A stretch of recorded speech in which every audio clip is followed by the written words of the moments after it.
eto, diretsuhin na po natin. Siyempre kay Coach Oli, direct to the point po tayo, ha? Pero may kasalanan po dito ang mga DDS vloggers. Okay? Kasalanan nyo to mga DDS vloggers. Etong nangyari na ito. Saglit lang po. Kailangan natin silang pagalitan. Ha? Siyempre tayo, patas tayo ha? May kasalanan dito ang DDS vloggers. Actually, kailangan ko rin pagalitan dito si Banat Bay. No?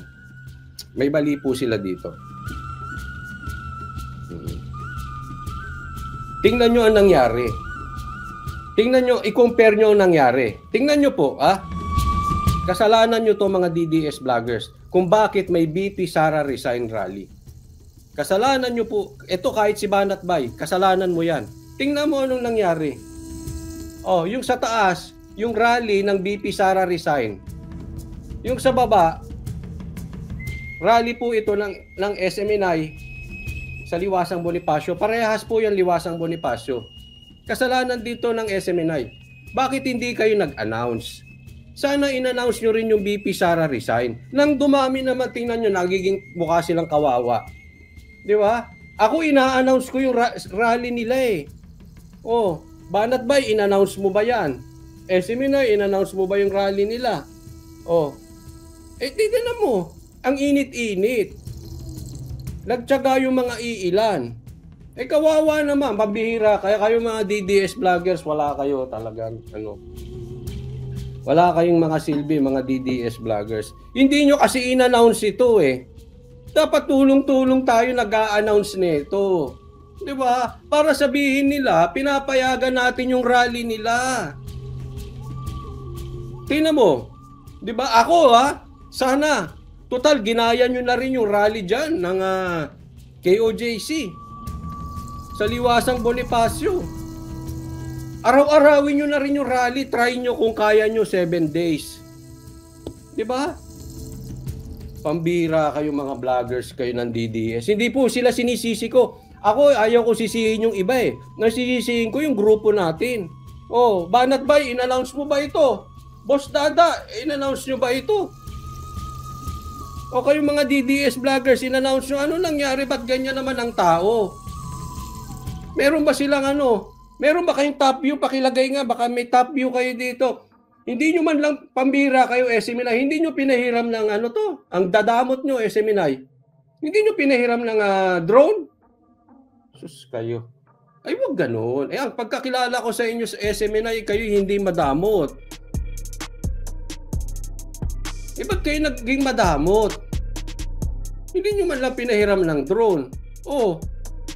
Pambira itong mga to. Ay, wag po tayo magiging... Alam nyo, wag tayo magiging diktador. Ayoko ng ganun Dapat inaano nyo yun. Dapat tinutulungan nyo yung kabila. Pambira itong mga... Kayo nasa SMNI, kayo nag-a-announce yan, Banateros, di nyo ata ina-announce. Alam mo, hindi porket against sa ating sinusuportahan, hindi natin tutulungan. Tulong-tulong. Ang importante kasi dito, ang tinutulak natin, yung malayang makapaglabas ng hinaing ang ating mga kababayan. Kaya ito ay against sa ating sinusuportahang politiko o hindi sa ating kasalanan ng SMNI, hindi nyo pa pinahiram yung KOJC, that pinahiram nyo na rin pati yung drone. Wala silang drone. Ako may suggestion lang. Ito suggestion lang naman, ha? Okay. Alam mo, may mga umamin namang bayarang vlogger. Di ba? Inamin na yon. Inamin. Ito, hindi po ito dun sa mga sasabihin, hindi kami bayad, hindi po kayo kausap ko. Ang kausap ko dito yung mga bayarang vloggers. Kasi may mga umaming bayarang vloggers So yung mga hindi bayaran, hindi po kayo ang topic ko. Yung mga umaming bayarang vlogger, yung mga nabayaran, ako suggestion ko, wag na sila ang bayaran ninyo. Sayang yung pera ninyo Saan napupunta yan? Baka mamaya kung saan lang bisyo dalahin. Mag-adik-adik pa yan, man lalaki, man babae. Saan lang dadalhin yung binayad nyo sa vlogger? Hindi naman epektibo. Wala kayong natulungan. Nakinabang lang yung vlogger, langaw naman kayo. Mas may langaw. Ba't may nakapasok na langaw dito? Galing doon siguro. Di ba? Ito mas epektibo sa organizer. Makakatulong pa kayo sa taong bayan. Okay? Kasi kung babayaran nyo vloggers, epektibo ba? Hindi, kayo na lang magsabi. Epektibo ba? Ngayon, kung inarkilahan nyo si Diwata, puno yan. Binayaran nyo yung mga pares ni Diwata, marami pang nakakain. Napuno na, ang dami nyo pang napakaing tao. Ibig sabihin, yung ginastos nyo sa mga vloggers, doon sa mga umaming bayaran hindi umamin. Sayang! Gastos ka 400,000, 500. Wala. Diba? Nakakain pa ng masarap na pares, yung mga yan. Diba? Kaysa, pinang-adik-adik lang siguro, pinang-lalaki, pinang-babae.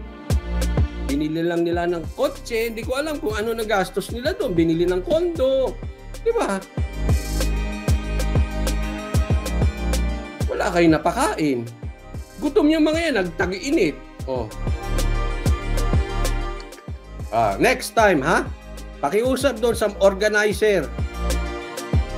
Meron bang contact rito sino ba may contact sa inyo kay Diwata? Pakiano naman yung may contact siguro kung kakilala ninyo yung organizer na ito, ipaki-forward na lang yung number ni Diwata. Para sa ganun, nakakatulong pa tayo. 'Di ba?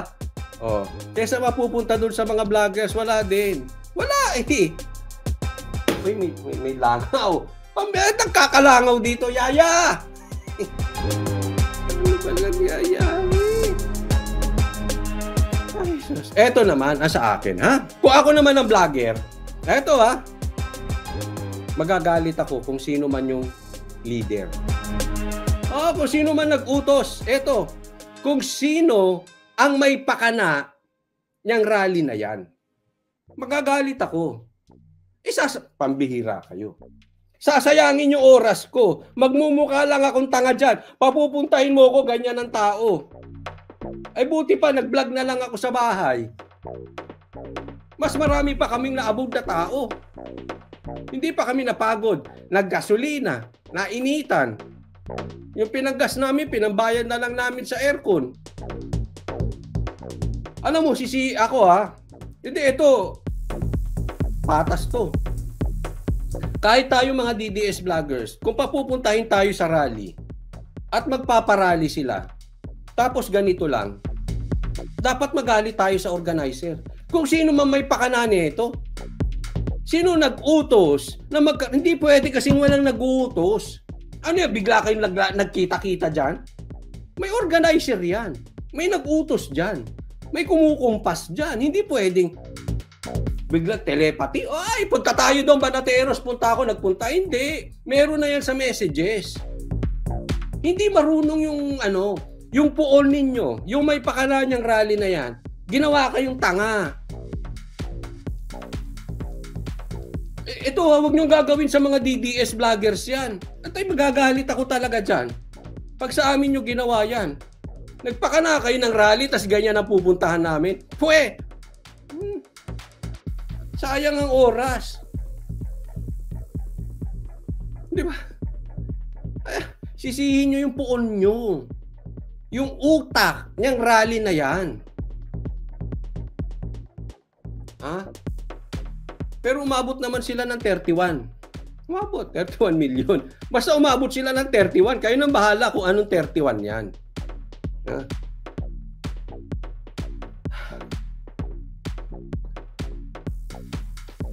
Pero ito seriously, seriously. Tulungan po natin sila. Kasi ito ito po, kahit ito po ay against kay BP Sara. Totoo. Ito serious. Tulungan natin, i-promote natin. I-promote natin yung rally.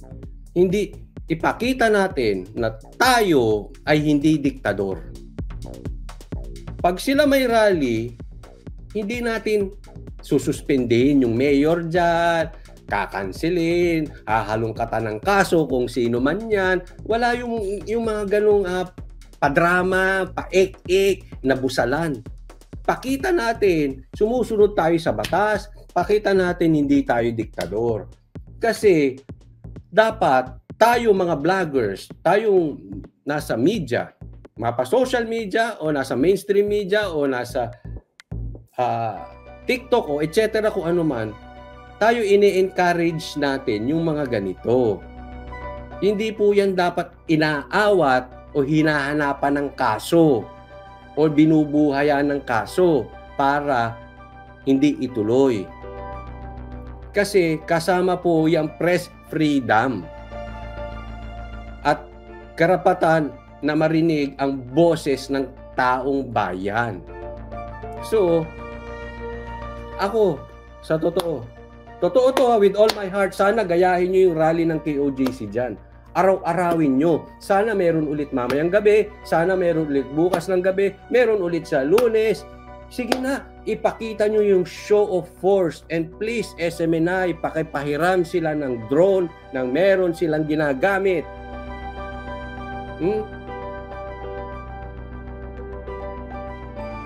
Para hindi tayo kawawa eh. Mga karapatan nila yun. Sana lang huwag niyong gawin sa Maisug. Huwag niyo rin awatin ang Maisug. Patas kayo. Diba kami nga binabalita pa namin. Nag-e-encourage pa kami magpahiram ng drone.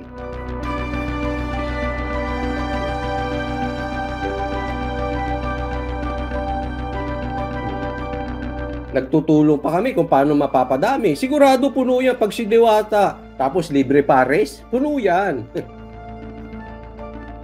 Tumutulong pa kami. Kasi po, ito medyo nakakaduda. Tingnan nyo mabuti. Hindi ko alam kung hindi nila sinusunod ang presidente nila. Kasi sinabi ni President Marcos nyo na hindi dapat mag-resign si BP Sara. Napakaliwanag po nun. Hindi siya dapat mag-resign. Sinabi yan ni Marcos. At sa isang banda, ako ay suggest wag mag-resign si BP Sara. Bagamat gusto ko na siya mag-resign as DepEd Secretary, pero wag siya magre-resign. Coach Oli, ang gulo mo. Bakit wag siya magre-resign pero gusto mo siya mag-resign as DepEd Secretary? Kasi ganito po. Kung gusto nyo mag-resign si BP Sara, wag nyo antayin mag-resign si BP Sara. Magkaroon kayo ng yagballs, tanggalin ninyo si BP Sara. Walang resign. Tanggalin ninyo. Kung ayaw ninyo, sa tingin ninyo, pangit ang performance ni BP Sara, tanggalin nyo. Wag nyo antayin mag-resign. Kung sa tingin ninyo, hindi karapat-dapat na DepEd Secretary si BP Sara, kayong naglagay, kayo ang magtanggal. Huwag kang magre-resign, BP Sara.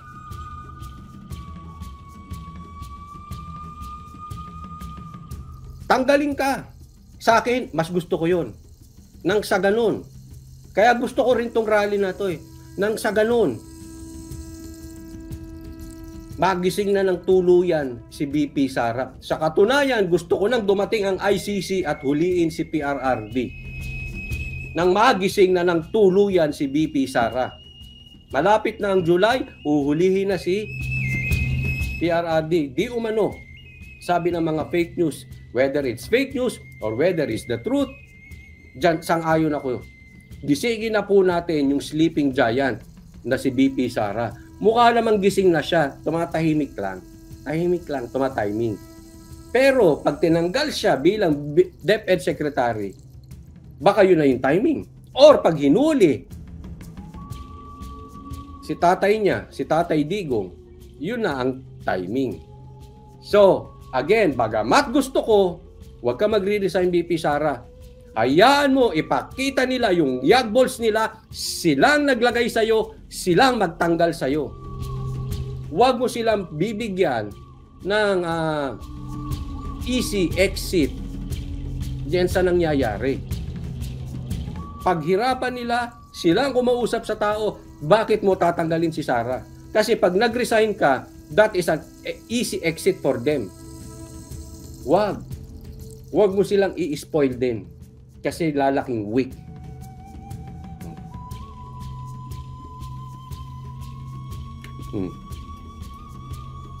Okay? Ngayon, pag tiningnan mo, yung BP Sara resign na yan, may ipapakita ko sa inyo. Tingnan ninyo, karapat dapat bang mag-resign ni BP Sara? Ito po. Ayan. Ito po ang performance ni BP Sara. O, kayo na humusga kung dapat ba siyang mag-resign. Inday Sara first quarter Inday Sara Duterte first quarter rating ng 2024. Dito sa Oculum ba to? Top 1 siya. Choice for potential presidential candidates. Top 1 siya, 42%. Ibig sabihin, doon, kung bukas ang eleksyon, nangunguna siya bilang presidential candidate. 42%. Sa ibig sabihin, humigit kumulang sa 10 Pilipino, 4 gusto si BP Sara. Una po yan. Number 1 as presidential candidate si BP Sara. Okay? Punta tayo dito. Top 1 din siya. Most trusted government official. 78%. Pinagkakatiwalaan na opisyal ng administrasyong ito si BP Sara. Humigit kumulang 7 hanggang 8 sa bawat 10 Pilipino may tiwala kay BP Sara. Kaya po yung pinakita kong rally, imposibleng mapuno yun. Kasi maraming may tiwala kay BP Sara. 7 hanggang 8 bawat 10 Pilipino tiwala kay BP Sara. Pulse Asia po may sabi niyan. Again, top 1. Top 1. Ngayon, asan kaya dito si Tamba? Asan si Tamba? Puntahan natin ang Tanghire. Yung pinaka nagpe-perform na cabinet officials. Ito yung mga katiwala. Ito yung mga sekretary. Ito yung mga nilagay ni Marcos sa kabinete nila. 65%, 6 hanggang 7 naniniwala na siya ang pinakamagandang performance sa mga inassign ni President Marcos bilang cabinet member. Again, top 1, second to none. Ulitin ko, top 1, second to none. Okay? Performing cabinet. Bakit po dinidiin ko yan? Pinagre-resign ninyo as secretary ng DepEd. Siya top 1. Ba't hindi nyo pag-resignin yung top 2? Ba't di nyo pag-resignin yung top 3? Ba't di nyo pag-resignin yung top 4? Ba't di nyo pag-resignin yung top 8? Mga gunggong. Top 1 po. Performer. Tanghire.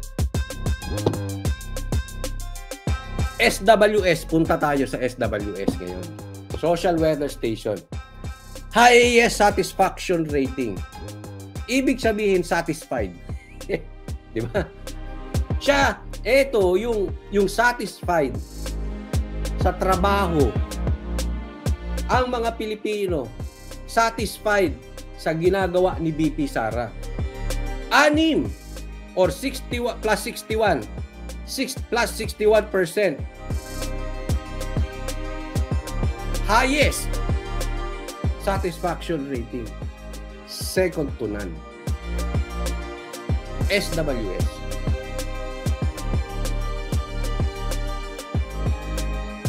Do I need to say more? Tapos pagre-resign ninyo. Dahil sa anong dahilan? Anong dahilan ninyo? Bakit? Kasi ang lahat ng sagot daw niya, di umano, sa kanya, mga tanong sa kanya ay no comment. Pagre-resign ninyo dahil no comment ang sagot? Bakit? Yung presidente ba sinasagot lahat? Sino ba mas tahimik sa kanila? Ba't yung ibang secretary ba sinasagot lahat? Ba't yung ibang senador sinasagot ba lahat? Sino mas tahimik sa kanila ni Marcos? Pablibasa, nasanay kayo sa sekretaring presscon. Mahilig magpa-presscon.